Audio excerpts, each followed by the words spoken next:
नमस्कार, हमारे चैनल में आपका स्वागत है। मैं हूं रामचंद्र मौर्य। साथियों, आज 25 नवंबर है और कल 26 नवंबर है संविधान दिवस। संविधान दिवस के ठीक एक दिन पहले संवैधानिक ढंग से चुनाव हो रहा है राजस्थान में। राजस्थान में चल रहे चुनाव के बारे में इतनी खबर दी जा सकती है कि अभी लगभग 12 बजने वाले हैं और सुबह 9 बजे तक 10% वोट पड़ चुके थे। तो जाहिर है कि अगर कुछ घंटों में 10% वोट पड़ गए हैं तो शाम को 6 बजे तक मतदान खत्म होने तक प्रतिशत बढ़ सकता है और 2018-2013 से भी ज़्यादा मतदान प्रतिशत की उम्मीद की जा रही है। जैसा कि अभी आपने देखा कि मध्य प्रदेश और छत्तीसगढ़ में 75% से ज़्यादा मतदान हुआ है।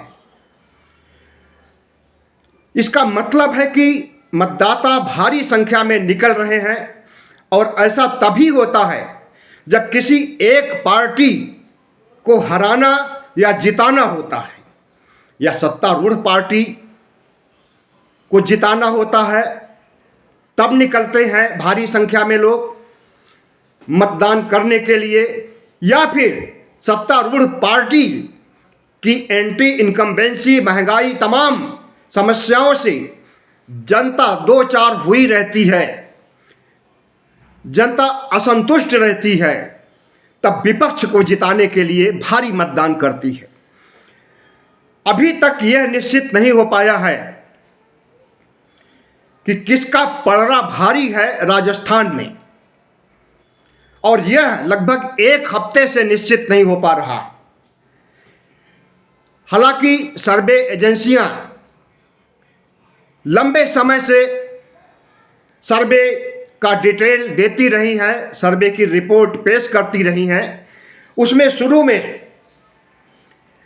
भारतीय जनता पार्टी को आगे दिखाती थी, कभी कांग्रेस को आगे दिखाती थी, लेकिन एक हफ्ते पहले से कड़ी टक्कर की बात कही जा रही थी कि दोनों पार्टियों के बीच कड़ी टक्कर है। और एक बात आपको बता दें कि राजस्थान में कई मर्तबा ऐसा हुआ है कि 1% या 2% कम ज़्यादा होने से सरकार बनी है। 2018 का ही लीजिए तो इसमें कांग्रेस को वोट कम मिले थे, कांग्रेस का वोट प्रतिशत कम था, भारतीय जनता पार्टी का वोट प्रतिशत ज़्यादा था, 1%, लेकिन कांग्रेस की सरकार बनी थी। इसके पहले 2013 में भारतीय जनता पार्टी की सरकार बनी थी और एक तरफा बनी थी। कांग्रेस 100 के नीचे सिमट गई थी, 100 क्या 73 पर सिमट गई थी, और भारतीय जनता पार्टी को 136 सीटें मिली थी। लेकिन 2018 में समीकरण बिल्कुल बदल गया और कांग्रेस की सरकार बनी। अब 2023 में जो चुनाव हो रहा है, आज मतदान हो रहा है, इसके बारे में इतना कम मार्जिन पर सरकार बनती और सत्तारूढ़ होती है तो मुश्किल है यह कह पाना कि किसकी सरकार बन रही है। वैसे लड़ाई कांटे की मानी जा रही है, इस बात से सब लोग अवगत हैं ही। लेकिन राजस्थान के चुनाव में जो चुनावी गरिमा को नुकसान हुआ है, संवैधानिक मूल्यों का, चुनाव आचार संहिता का जो नुकसान हुआ है, उसकी भरपाई कैसे होगी कोई नहीं कह सकता। दोनों पार्टियां एक दूसरे के ऊपर दोषारोपण करने और बहुत निचले स्तर पर उतर जाने की कवायद की है। फ्री बीज यानी मुफ्त बांटने को भारतीय जनता पार्टी लगभग 6 महीने पहले विरोध किया था। खुद नरेंद्र मोदी ने विरोध किया था और कहा था कि इससे अर्थव्यवस्था डावाडोल हो सकती है, अर्थव्यवस्था कमजोर हो सकती है। लेकिन वही भारतीय जनता पार्टी राजस्थान में फ्री रेवड़ी बांटने के लिए कांग्रेस से भी 2 कदम आगे निकल गई, और जब 2 कदम आगे निकल गई तो कांग्रेस भारतीय जनता पार्टी को पछाड़ने के लिए वो भी भारतीय जनता पार्टी से 2 कदम आगे निकल गए। अगर भारतीय जनता पार्टी ने कहा कि हम 450 रुपए में सिलेंडर देंगे, तो कांग्रेस ने अपने घोषणा पत्र में कहा कि हम 400 रुपए में सिलेंडर देंगे। तो जाहिर है कि अगर फ्री रेवड़ी के आधार पर सरकार बननी होगी तो कांग्रेस का पलड़ा भारी है। वैसे भी 7 गारंटियां चुनाव के पहले से यानी लगभग 1 साल से मुफ्त की रेवड़ियां बांटने का काम अशोक गहलोत ने सफलतापूर्वक किया था और इससे जनता प्रभावित भी हुई थी, जनता को फायदा भी हुआ था। और एक बात बता दें कि आज जो चुनाव हो रहा है राजस्थान में, अशोक गहलोत की फ्री रेवड़ियों का असर देखने को मिलेगा। भारतीय जनता पार्टी ने वादा किया है कि सरकार बनने पर फ्री रेवड़ियां बांटेगी, लेकिन अशोक गहलोत पहले ही 1 साल पहले से बांटते आ रहे हैं। तो भारतीय जनता पार्टी को जुमला पार्टी माना जाता है, झूठी पार्टी माना जाता है। यहां तक कि प्रधानमंत्री नरेंद्र मोदी को भी जुमलेबाज कहा जाता है, झूठा कहा जाता है। और यह बात अब गांव तक फैल गई है कि प्रधानमंत्री जुमलेबाज हैं। उन्होंने जो फ्री रेवड़ियों की बात कही है वह भी 15 लाख की तरह जुमला ही साबित होगा। इसका प्रचार कांग्रेस ने अच्छी तरह से कर दिया कि प्रधानमंत्री नरेंद्र मोदी ने जो मोदी की गारंटी दिया है, कांग्रेस पार्टी ने तो नहीं गारंटी दिया है, लेकिन मोदी की गारंटी माना गया है। बीजेपी का घोषणा पत्र, उसे मोदी की गारंटी कहा गया है। तो मोदी की गारंटी 2014 से जिन जिन चीज़ों की रही है, एक भी गारंटी पूरी नहीं हुई। न तो 15 लाख का जुमला पूरा हुआ, सिर्फ जुमला बन करके रह गया। और आज बच्चे बच्चे 15 लाख का नाम लेकर के प्रधानमंत्री नरेंद्र मोदी को घेरते हैं। किसानों की आय दोगुनी नहीं हो पाई। 2 करोड़ नौकरियां हर साल देने का वादा था, 10 सालों में भी 2 करोड़ नौकरियां नहीं दे सके हैं। हालांकि केंद्र सरकार और राज्य सरकार के अंतर्गत नौकरियों की कमी नहीं है, रिक्तियां हैं, पद खाली हैं, लेकिन वो पद भरे नहीं जा रहे। तो जाहिर है कि राजस्थान की जनता अगर फ्री रेवड़ियों के आधार पर अपना मत देगी तो उसमें कांग्रेस का पलड़ा भारी रहेगा, क्योंकि भारतीय जनता पार्टी के झूठ और जुमले से अच्छी तरह वाकिफ है न सिर्फ राजस्थान की जनता बल्कि पूरे देश की जनता। तो नरेंद्र मोदी ने जो घोषणाएं किया है, हमें नहीं लगता कि उसका फलितार्थ उन्हें मिलेगा। और दूसरी बात, चुनावी मर्यादा, चुनावी आचार संहिता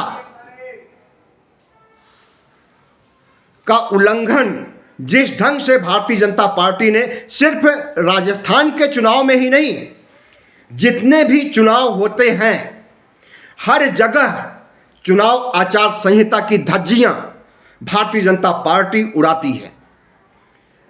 भारतीय जनता पार्टी के प्रमुख नेता, जिसमें कि आप नरेंद्र मोदी को भी रख सकते हैं, जितना चुनावी आचार संहिता का उल्लंघन प्रधानमंत्री नरेंद्र मोदी करते हैं उसका आधा भी विपक्ष नहीं करता है, और फिर भी विपक्ष को सम्मन जारी कर देता है चुनाव आयोग। और प्रधानमंत्री नरेंद्र मोदी को एक भी सम्मन आज तक कभी नहीं जारी हुआ है, जबकि हर चुनाव में प्रधानमंत्री नरेंद्र मोदी ऐसी बातें कहते हैं जिससे कि चुनाव आचार संहिता की धज्जियां उड़ जाती। कर्नाटक के चुनाव में प्रधानमंत्री नरेंद्र मोदी ने बजरंग बली का इस्तेमाल किया था।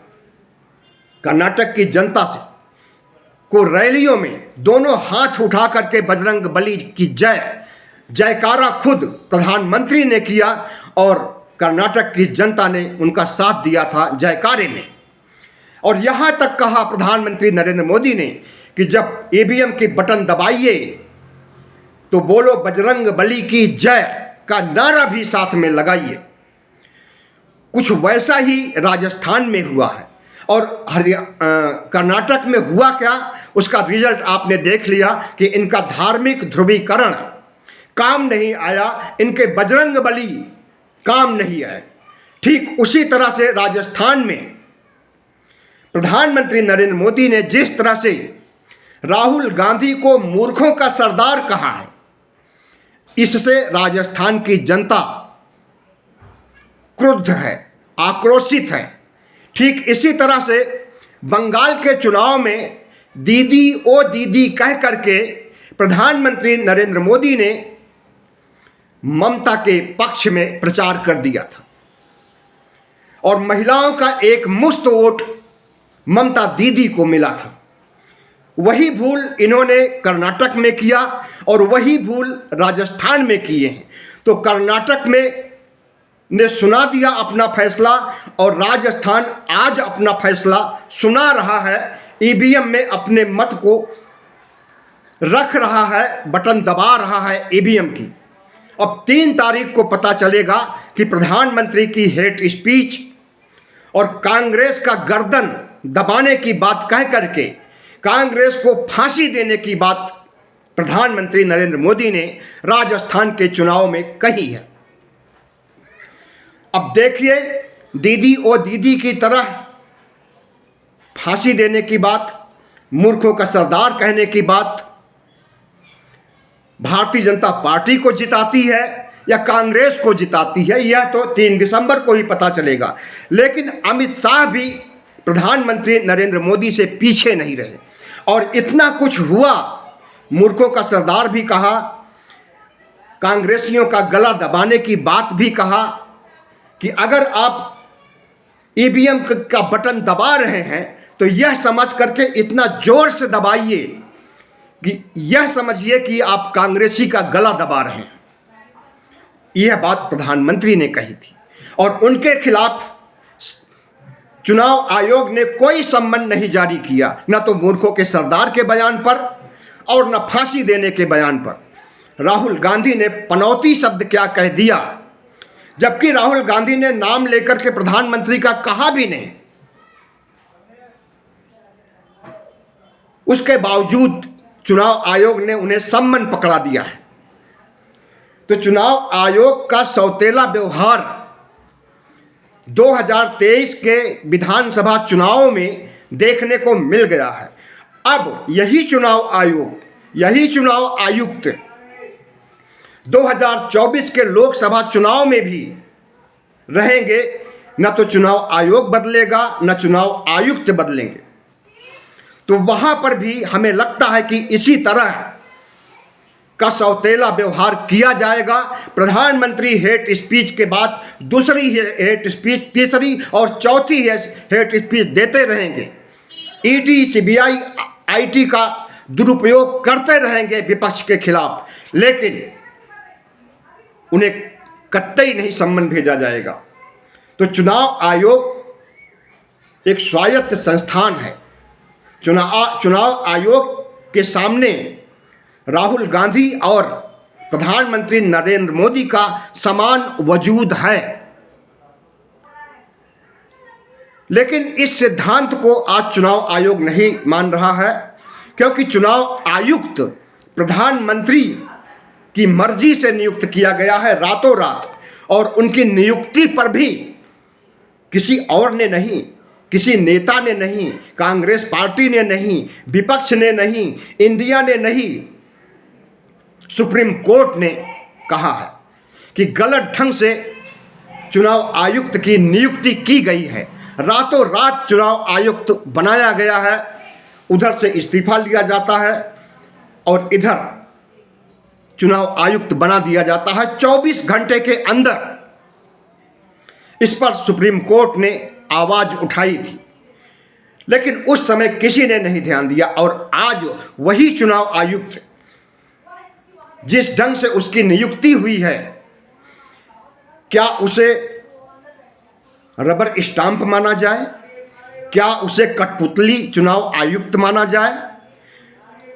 बिल्कुल मानना जाए, क्योंकि दोमुहापन, दोगलापन, सौतेलापन चुनाव आयुक्त दिखा रहा है। प्रधानमंत्री नरेंद्र मोदी को हेट स्पीच के मामले में एक भी संबंध नहीं दिया, और राहुल गांधी की हेट स्पीच थी भी नहीं। राहुल गांधी के पनौती बोलने के पहले जिस दिन मैच हो रहा था, वर्ल्ड कप हो रहा था, उसके एक दिन पहले से ही सोशल मीडिया पर ट्रेंड कर रहा था पनौती शब्द, और उसी पनौती शब्द को बिना नाम लिए नरेंद्र मोदी का राहुल गांधी ने जिक्र कर दिया, तो चुनाव आयुक्त ने उन्हें सम्मन पकड़ा दिया। तो जाहिर है कि राजस्थान में जो चुनाव चल रहे हैं, इसमें जनता तो चुनाव आयुक्त बन नहीं सकती है, चुनाव आयुक्त की तरह वह फैसला सुना नहीं सकती है। जनता को तो उसका फायदा देखना है कि कौन हमें महंगाई की मार से निजात दिला सकता है, कौन गैस सस्ता दे सकता है, कौन बच्चों की पढ़ाई फ्री कर सकती है, KG to PG, मतलब प्राइमरी से कम, KG किंडरगार्टन के बच्चों से लेकर के पोस्ट ग्रेजुएशन तक शिक्षा फ्री कर दी जाएगी। ये राहुल गांधी और कांग्रेस का ऐलान है राजस्थान में। इसी तरह से और तमाम तरह के सब्जबाग दोनों पार्टियों ने दिखाया है। अब किस पर जनता भरोसा करेगी? हमें तो लगता है कि अनुभव के आधार पर, तजुर्बे के आधार पर जनता फैसला करने वाली है और कर रही है। ईवीएम का बटन जब धड़ाधड़ दबा रही है और सुबह 9 बजे तक 2 घंटे में 10% मतदान हो रहा है, तो इसका यही अर्थ निकाला जा सकता है कि अशोक गहलोत की फ्री रेवड़ियां काम कर रही हैं। भारी मतदान का मतलब यही है कि अशोक गहलोत के कार्यों से राजस्थान की जनता खुश है। सर्वे हुए थे, सी वोटर्स के सर्वे हुए थे, और भी कई सर्वे हुए थे। उसमें एक सवाल पूछा गया था कि मुख्यमंत्री पद के लिए अशोक गहलोत को कितने प्रतिशत जनता चाहती है। 56% लोगों ने कहा कि अशोक गहलोत को मुख्यमंत्री बनाया जाना चाहिए। तो जिस जनता ने कहा 56% बहुत होता है, 56 नहीं, अगर 50% भी जनता कहती है कि अशोक गहलोत ने अच्छा काम किया है और इन्हें मुख्यमंत्री फिर से बनाया जाना चाहिए, तो एक तरह से समझिए कि संकेत दे दिया कि किसकी जीत हो रही है। भारतीय जनता पार्टी का कोई चेहरा नहीं था राजस्थान में चुनाव लड़ने के लिए। वसुंधरा राजे जो 2 बार मुख्यमंत्री रह चुकी हैं, उन्हें प्रधानमंत्री नरेंद्र मोदी अपना प्रतिद्वंदी समझ करके साइड लाइन कर दिया, रास्ते से हटा दिया और अपना चेहरा पेश कर दिया। प्रधानमंत्री नरेंद्र मोदी तो मुख्यमंत्री बनेंगे नहीं, लेकिन अशोक गहलोत के सामने अपना चेहरा पेश कर दिया प्रधानमंत्री नरेंद्र मोदी ने। तो अब देखना है कि अशोक गहलोत बनाम प्रधानमंत्री नरेंद्र मोदी में किसका चेहरा भारी पड़ता है, और जिसका चेहरा भारी पड़ेगा उसका असर लोकसभा चुनाव तक देखने को मिल सकता है। तो जिस ढंग से भारतीय जनता पार्टी ने इस बार चुनाव की रणनीति बनाई और चुनाव लड़ा है, उसमें कई झोल हैं। सबसे बड़ी कमी तो यही है कि भारतीय जनता पार्टी ने यह समझ लिया था कि हर चुनाव की तरह रिवाज बदलने का मतलब कि एक बार भारतीय जनता पार्टी, दूसरी बार कांग्रेस सत्ता में है तो भारतीय जनता पार्टी आएगी, भारतीय जनता पार्टी सत्ता में है तो कांग्रेस आएगी। क्योंकि कांग्रेस 2023 तक सत्ता में है इसलिए जाने वाली है, और जाने वाली है तो हमारी सरकार बनने वाली है, ऐसा बीजेपी ने सोच लिया था। इसी महामंत्र की वजह से वसुंधरा राजे को नजरअंदाज किया गया कि जीत तो होनी ही है, और वसुंधरा राजे को क्यों आगे किया जाए, उन्हें क्यों चेहरा बनाया जाए मुख्यमंत्री का। और प्रधानमंत्री नरेंद्र मोदी का मंतव्य है कि जो भी मुख्यमंत्री किसी भी राज्य का, डबल इंजन के किसी भी राज्य का 2 बार या 3 बार चुनाव जीत लिया है, मुख्यमंत्री बन चुका है, वह कभी भी प्रधानमंत्री पद के लिए दिल्ली आकर के प्रधानमंत्री के सिंहासन के लिए अपना दावा ठोक सकता है। इसी वजह से प्रधानमंत्री नरेंद्र मोदी ने अपने डबल इंजन के 2-3 टर्म रहने वाले मुख्यमंत्रियों को साइडलाइन कर दिया है। मध्य प्रदेश में शिवराज चौहान को, छत्तीसगढ़ में डॉक्टर रमन सिंह को, जितने भी डबल इंजन के राज्य हैं वहां के मुख्यमंत्रियों को ताश के पत्ते की तरह फेंटना चाहते हैं, उन्हें हटाना चाहते हैं, क्योंकि वो खतरा बन सकते हैं प्रधानमंत्री नरेंद्र मोदी की दिल्ली की कुर्सी के लिए। अब देखना है कि रिवाज बदलेगा या राज बदलेगा। हमें तो लगता है कि जिस तरह से मतदान हो रहा है, जिस तरह से भारतीय जनता पार्टी चुनाव लड़ी है, जिस तरह से वसुंधरा राजे को नजरअंदाज किया है, वसुंधरा राजे को नजरअंदाज करने, साइडलाइन करने का बहुत बड़ा प्रभाव पड़ेगा भारतीय जनता पार्टी के हार के लिए। कांग्रेस में जरूर गुटबाजी थी और हर पार्टियों में गुटबाजी होती है। भारतीय जनता पार्टी गुटबाजी से अछूती नहीं है। अमित शाह और योगी के बीच बहुत बड़ी गुटबाजी है, और इसी गुटबाजी के तहत योगी का पत्ता उत्तर प्रदेश से साफ होने वाला है। 2024 के चुनाव के पहले मुख्यमंत्री योगी को हटा करके या तो केशव मौर्य को मुख्यमंत्री बनाया जाएगा, पिछड़ों का चेहरा, या फिर पंकज चौधरी जो कि गृह राज्य मंत्री हैं, कुर्मी जाति से आते हैं, इन्हें उत्तर प्रदेश का मुख्यमंत्री बनाया जाएगा, और योगी को गोरखपुर से चुनाव लड़वाया जाएगा लोकसभा का। और जब गोरखपुर से चुनाव लड़ेंगे तो सीधे गोरखपुर से उनकी ट्रेन या प्लेन या हेलीकॉप्टर